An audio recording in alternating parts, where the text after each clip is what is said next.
mehriban ve bağışlayan Allah'ın adıyla hoş gördük hamdımızı burada. Hakikaten müqəddəs məclisini, gözəl məclisini. Şimdi sağ konkret praktik danışmaq istəyirəm. Alimlərimiz hamısı burada nəzəri cəhətdən izah edilər. Ona görə biraz çıxışımı həm qısa, həm də başqa formatda quracam inşallah. Əminəm ki, Ustad sənətkar Səmətovun burada olsaydı, o vaxt bu şehri deyərdi. Can deməklə candan can əski olmaz, məhəbbət artırar, mehriban eylər.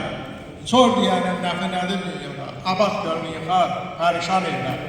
Nakəs adam danışmaqda saz olar, kərəmdən kəm, səxavətdən az olar. Lütbədən qarşı şehidbaz olar, məhdə sırışdırmaz, mühəqqan eylər. Bir gün mansır qalxar, gələr toxmaq yay, dağları atmağa edər haqqı say, məşərdə seçilməz nə şah, nə qəday, xaliq ilə nizər, haq divan eylər.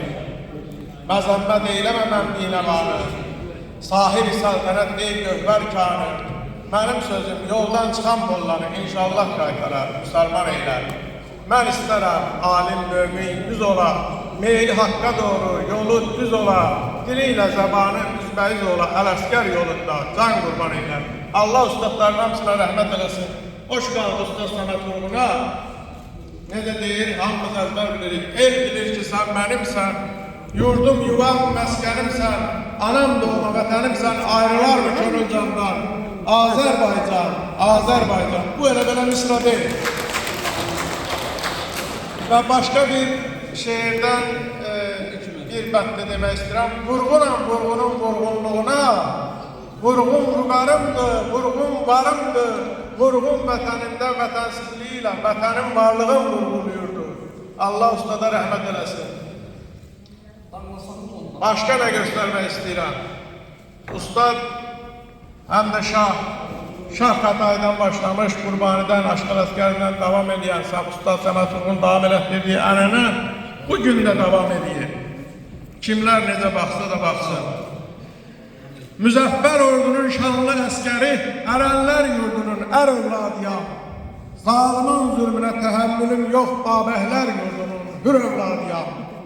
Ustadım nəsimi sözümüz sözdür, ədalət, həqiqət bağrımda közdür, ziyadar duhası bir deyil, yüzdür, Mövlalar yurdunun nur övladiyam. Dərvişəm, müqəddəs sayılır təkkəm, qulğumdan yuxarı dayanır öfkəm, ocaq diyarı, tanınır ölkəm, alovlar yurdunun nar övladiyam.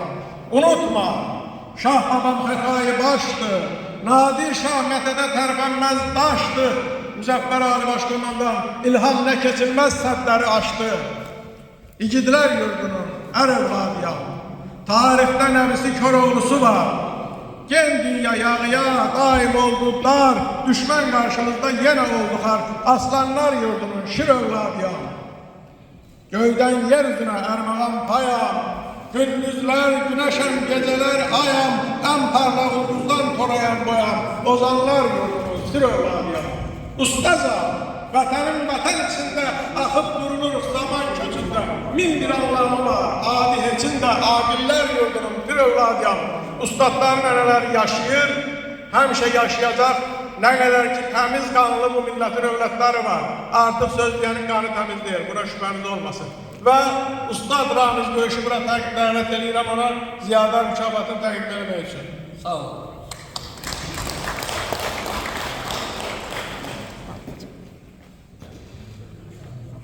Çek görüyorum bu şekilde.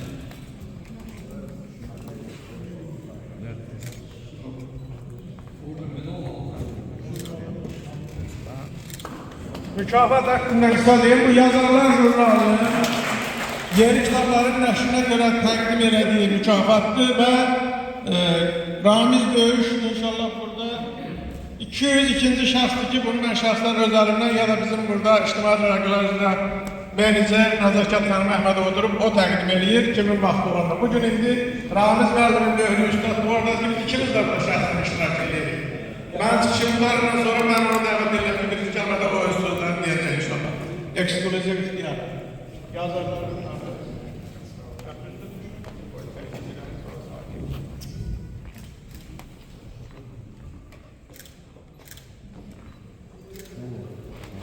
Bir daha teşekkür, gələcəkdən heç kimin şübhəsi olmasın. Estafet etibarlarlardadır.